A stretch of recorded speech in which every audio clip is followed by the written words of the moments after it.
welcome back to their video. And in today's video, we had AEW Revolution results. What an amazing show with so many phenomenal matches. Matches that I think there's about 3 matches that can really be on Match of the Year contention. And for me, we already have my Match of the Year from this show. Yeah, definitely a great show, a fun show. Every match had its fun moments and good times outside of maybe one that we'll get into a little bit later. But yeah, amazing pay-per-view. I would say probably not as good as last year's, but also last year's standard was just so good that it's kind of hard to meet that level. But still a great pay-per-view. Yeah. Alright, let's quickly get into the pre-show, kind of wrap things up. We have Commander and Hologram defeating Lee Johnson and Blake Christian. Danny Garcia and the Undisputed Kingdom defeat Shane Taylor Promotions. And Big Boom AJ, Orange Cassidy, Mark Briscoe get the win over Johnny TV and MXM. Now, into the main card, we start off with Hangman Adam Page and MJF in a phenomenal match. Yeah, this was a really good way to start the show off. We get just really good entrances from the two. MJF obviously just doing his cocky thing the entire match. He's kind of, I think the story that we're going for was MJF kind of threw everything he had at Hangman, and it just wasn't enough to finish the job, and Hangman overcame that and obviously did finish the job. But an amazing match. Probably my favorite spot of the match was MJF doing a running pile driver onto a steel chair on the outside of the ring. Crazy spot. It looked brutal. I was worried for Hangman for a while here. But yeah. Yeah, this match was phenomenal. The chemistry these guys had tonight was phenomenal. And this is kind of what AEW is kind of about. 2 guys that they call their own, that I think there's no argument that they're anybody else's. And they had a phenomenal match to start off the show. And 2 guys who are world champion material going at it, who will come out as, next in line for the belt. Obviously, they don't have a number 1 contendership on this match, but I can only imagine that one of these guys is going to be in the main event of a pay-per-view sometime this year. But yeah, after that, it was followed up by the TBS Championship match where Mercedes Moné does defeat Momo Watanabe in a pretty good match. Yeah, not my favorite Mercedes Moné match. Still will say Chris Statlander was the best. But it was fun. I'm new to Momo Watanabe, so I don't know, her moveset. I don't know if this was a good match from her, a bad match from her. I don't really know a whole lot from her. But she did good. Mercedes did good. Momo had a really good Meteora off the top rope onto the apron to Sasha. That was a really cool spot that they had here. But yeah, the entrances, once again, I'll probably say this for the whole card, but they were great as well. The gear was nice. Yeah, really good match here. Yeah, Mercedes does retain. We did see Billy Starks in the rafter, or not rafters, but like a suite, kind of taking notes of this match. So maybe she's next in line for Mercedes Moné. It'd be crazy if she were to defeat Mercedes for the belt. It would be a great way to kind of put her on the main roster in a way, and just, let her show out. But yeah, pretty solid match. But next up, we had a banger match. Swerve Strickland defeats Ricochet, and now Swerve is the number 1 contender for that AEW World Champion in a really good match, like I said. Yeah, this was, at this point of the card, this probably was my favorite match of the night. I think this one did slightly beat the Hangman Adam Page MJF match. I could definitely see the argument for either one though. But this one won me over.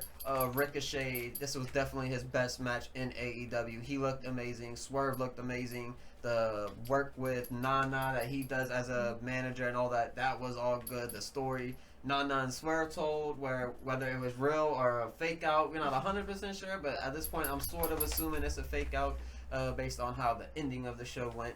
But yeah, my favorite match of the night probably at this point. So yeah, really good match. Yeah, Swerve. I'm glad that they're keeping him around the top like he should be.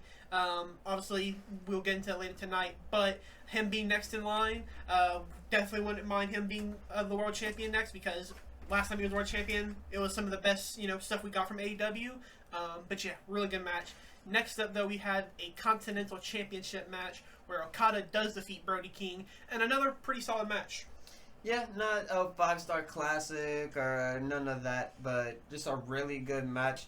Okada wins again, though. I definitely wanted Brody to take him down finally, but it doesn't look like that's going to be the case. But yeah, I guess like at this point the question is after this match is who will defeat Okada. Everyone has kind of failed. Obviously, all roads are kind of leading to Kenny Omega at this point. Maybe he'll just double belt him up. But that seems to be the road that we're going down. But yeah, I'm not very sure after this match. Yeah, this match was pretty solid. I will say Brody King was kind of, I'm not going to say a carry job because Okada was still fantastic in this match as well. But Brody King, I definitely think deserves some flowers here. Had a phenomenal match. Just his impact and just what he brings. He's kind of a one-of-a-kind type of guy right now. Not too many big guys of his size that are moving like he does. But yeah, great match. Next up, we have the AEW World Tag Team Champions on the line, where the Hurt Syndicate does retain, and a solid match. Yeah, not too much going on here. Just probably my MVP of the match will go to Shelton Benjamin. He just always looks amazing. I'm very interested in seeing him versus a lot of the top guys in big single matches moving forward, as well as Bobby. It kind of sucks that they're in the tag division in a way, but I get it as well because the tag division kind of needed this boost to it. Because even the Outrunners, I feel like they came out looking pretty good here. They got to do his big Hulk up spot Turbo, which we always love to see. That's always a fun one. But yeah, obviously Hurt Syndicate get the win here, and a pretty fun match. And then next up, we had the Hollywood ending between Timeless Toni Storm and Mariah May for that AEW Women's World Champion. And Toni Storm gets the last laugh in the last Hollywood ending in a phenomenal match. And this is the match I was talking about, which is my match of the year right now. Yeah, and from this match moving forward for the next 3 matches, just banger after banger after banger, and then we get to the main event. But yeah, Timeless Toni Storm defeats Mariah May, and just a bloody, just right off the rip, they're running down the stage, fighting each other. They're doing pile drivers on the steel steps. They're using weapons. They're going through tables. Luther goes through a table. Storm Zero through a table. Toni Storm gets bloodied up just off the rip, basically. Just a big crimson mask of blood, just shades of Eddie Guerrero in 2000, whatever it was. But yeah, just a bloody mess of a match, really good. And then once we got to this match, this was my new favorite match of the night. Yeah. I mean, kind of like in a whole, I think the Toni Storm and Mariah May needs to be talked about as one of the best women's feuds. Not only just women's feuds, but just feuds in general. This is honestly a top 3 storyline in professional wrestling of the 2020 so far, I would say. Obviously, Bloodline is always going to get some nods over. I can see people say the Punk was better, but I think this is just fantastic work from both of them. And the match was amazing. Like you said, the Crimson Mask that Toni Storm had was an amazing visual. She had one of the best blade jobs I think I've ever seen. And yeah, just there's so much to say about this match. If you want to watch one match from this, watch this match. It's beautiful. And then the closing segment after Mariah has the pin on her, and it says "The End" on the Jumbotron was really cool to see as well. But yeah, both MVPs of the night. Yeah, like you said, really nice touch with the end, and she's kind of just draped over her, just in a bloody mess. The titles laying over them as well. Just a really good shot at the end. We'll probably use this in the thumbnail or something. I'm sure you know what we're talking about, though. But yeah, this was a really good match. Once again, when we made it to this point, it was my favorite match of the night. But it did not actually make my favorite match of the night because of these next 2 matches. And next up, we had the International Championship on the line, where Kenny Omega does take gold, and he defeats Konosuke Takeshita in a phenomenal match. Yeah, this was not my favorite Kenny Omega match. Obviously, I will still put the Gabe Kidd match over this one, but it was a really fun one. I think maybe the problem with this was maybe it went a little too long. It did almost go 30 minutes. So at points it kind of felt like it was dragging, I'll be honest about it. But, when it was picking up, it was amazing. Obviously, it's Kenny Omega, it's Takeshita. Takeshita's probably one of the most hard-hitting people on the AEW roster, and Kenny Omega is maybe the best person on the AEW's roster. So you put them 2 together, you're going to get a good match, and that's what this was. Yeah, it was just a good match. So I can't really explain too much more than that. I mean, there's tons of false pins that I bit on over and over and over again. I thought Takeshita was going to win. I thought Omega was going to win. I thought Callis was getting involved. There's a lot of stuff going on in this match. Yeah, I mean, it was just, like you said, a phenomenal match. You can't say enough about this match, but just, I love the fact that Takeshita was beating the shit out of Kenny Omega, really. Like, for the most of the match, Takeshita was in the advantage, but Kenny Omega, just the vet in this match, was just outsmarted him a little bit more, got the win, and is your new international champion. But like you said, it probably wasn't my favorite Kenny Omega match. It took a little bit too long to hit that second gear, I'd say. And even when they did hit that second gear, it didn't have that usual Kenny Omega style match in that second gear. But with all that said, still a phenomenal match. Yeah, that and plus, I guess just the way the match ended, just sort of abruptly after a couple roll-ups between the two, like trading roll-ups, and then Kenny Omega does get the final roll-up, and Takeshita kind of goes after the ref, he's mad and all that. But yeah, Kenny Omega is your new AEW International Champion. And next up, we had a steel cage match between Will Ospreay and Kyle Fletcher. Will Ospreay's first steel cage match, which was interesting to note, but a phenomenal match as well. Yeah, this is going to be what made my match of the night. Obviously, Will Ospreay, is he the new best bout machine? I think he is, because every pay-per-view match he puts on is a banger. Every TV match he puts on is a banger. And this one he showed that he could go to the more brutal side of things, and he'll do those extra risky moves that, elevation from the top of a steel cage match, such as a Spanish fly off the top of a steel cage, or maybe if that doesn't suit your needs, maybe a Styles Clash onto thumbtacks will. Oh, that doesn't do it, maybe a big corkscrew flip three. I don't even know what to call it. I forgot what he calls it, but it was some insane move. I think it might have been the move AJ Styles did that we Spiral watched. tap. Yes, it might have been that. Now that I'm thinking about it, looks very familiar to it if it's not. But yes, amazing match, very fun. Just as much blood as the Mariah May and Toni Storm match. The whole ring was just disgusting by the end of this. But yeah, really fun here. My match of the night, Will Ospreay, he's amazing. Kyle Fletcher, he's proven that he's just a level below him and maybe even on his level. Yeah. Yeah, like you pretty much hit all the points I wanted to hit. Just Ospreay, like you said, I think has to be in discussion as the best professional wrestler right now. Obviously, people wrestle the Kennys and stuff like that, but man, Ospreay is just there's nothing like an Ospreay match, and I think that's what makes him so great. You never know what you're gonna see. He's gonna do some of the greatest hits moves, but overall, it's always gonna be a phenomenal match. And like you said, the spots. Another cool one was the Oz cutter off the cage, which was really nice. And then, like you said, the big Spanish fly looked nasty. Hope he's okay. He did land on the hip, so yeah, could be bad, but let's just pray that he's good. But yeah, now into the unfortunate main event. We had Jon Moxley defeating Adam Copeland in a very boring and unfortunate match that was set up for failure pretty much. Yeah, they don't have the time here on Wikipedia just yet, but it felt like forever. Maybe it's just because it wasn't great. Maybe it's because after the match there's a lot of shenanigans that happened and a lot of pausing and kind of whatever, celebrating or whatever.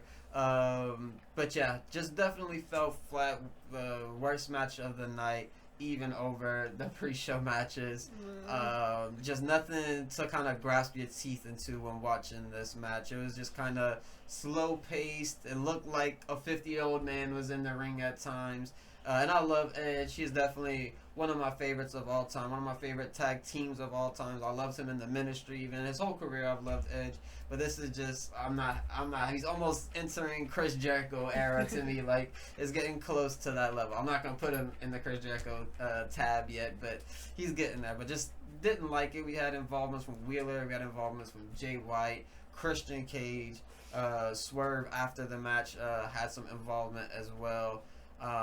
Just a mess of a match, but I'll let you kind of break down the match a little further.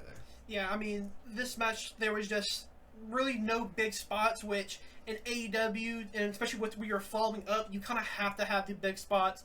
Surprisingly, we had no blood in this match, which was with Jon Moxley and Copeland. Definitely would have thought we'd seen some, but we didn't. And yeah, there's really just no big spots. I think the biggest spot is a spear that Edge does from between the middle rope. We had a backdrop on the concrete, and that's pretty much it. The one thing I like is that Christian Cage, like we mentioned, did use his contract, and that is gone now. So I kind of like that because I felt like it was always kind of floating around there, and no one really wants Christian right now to be a world champion, unfortunately. I feel like it's kind of a little bit too late. I feel like last year would have been a perfect time to do it, but now isn't the best time. But Mox retains, but like you mentioned, Swerve after the match attacks him, almost Batman-esque, where he's on top of the rafters and jumps down as a Swerve stomp to him. So that's a saving grace for me, just because hopefully Swerve wins and we get the world champion back on track to what it should be, a world champion. Yeah, this whole story has just been quite boring. Not interested in it in the least.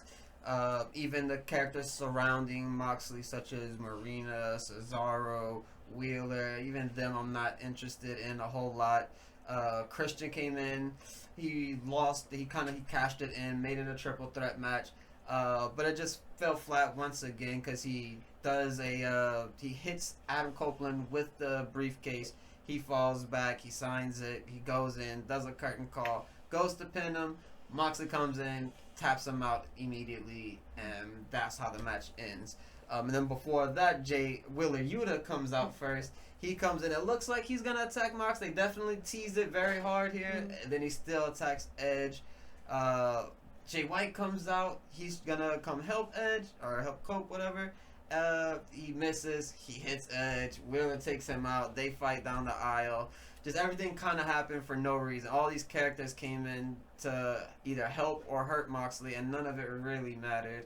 But yeah, just didn't like this match at all. Yeah, usually I try to be always nice with like wrestling matches because I know that it's always hard to obviously to have a phenomenal match, especially what they were following up. But this one's kind of just hard to even be nice about, just because it was just boring, and obviously following up, it was never going to be better than any of the matches before it. But it was just, like you said, it's probably the worst match on the night, which is insane to say that a world champion main event is your worst match on the night. But yeah, like I said, saving grace is Swerve's up next. So Dynasty most likely going to be the main event there. And hopefully we get a great match out of Moxley to at least end his reign, or at least to hopefully rejuvenate at the very least. Yeah, there definitely still is potential to kind of fix this story before he loses the title, because that's definitely what you want to do. You don't want him to end his title reign while it's still just at the worst. You know what I mean? You want to at least help it a little bit before you end it. At least that's what, I would think. But yeah, Moxley, I do like Moxley, obviously. I love Christian, I love Copeland, I love everyone involved in this match. Jay White's one of my favorites in AEW, but just the whole cast surrounding each other, I just don't think they mesh well together. I don't know what it is, but just something is just driving me away from the storyline, from the matches, and just kind of everything involving Moxley and Cope right now. Yeah. But yeah, that is all the matches. Overall, what would you give a rating to for AEW Revolution? I mean, at the end of the day, it was an amazing card. It was only the main event. So I would say if I had to give it a 5-star rating like Dave Meltzer, I would give it like a solid 4.25, I would say. Yeah, for me, there's 3 match of the years contenders here. I think the women's one gets locked up from here. So for me, I think this is easily the best show of the year so far. I don't think nothing match-wise has topped it. And I think a lot of the stuff that came out of this is really good as well. But yeah, definitely my show of the year so far. But yeah, let us know what you guys think of the show down in the comments below. If you haven't already, make sure to like and subscribe, and we will catch you guys in the next one.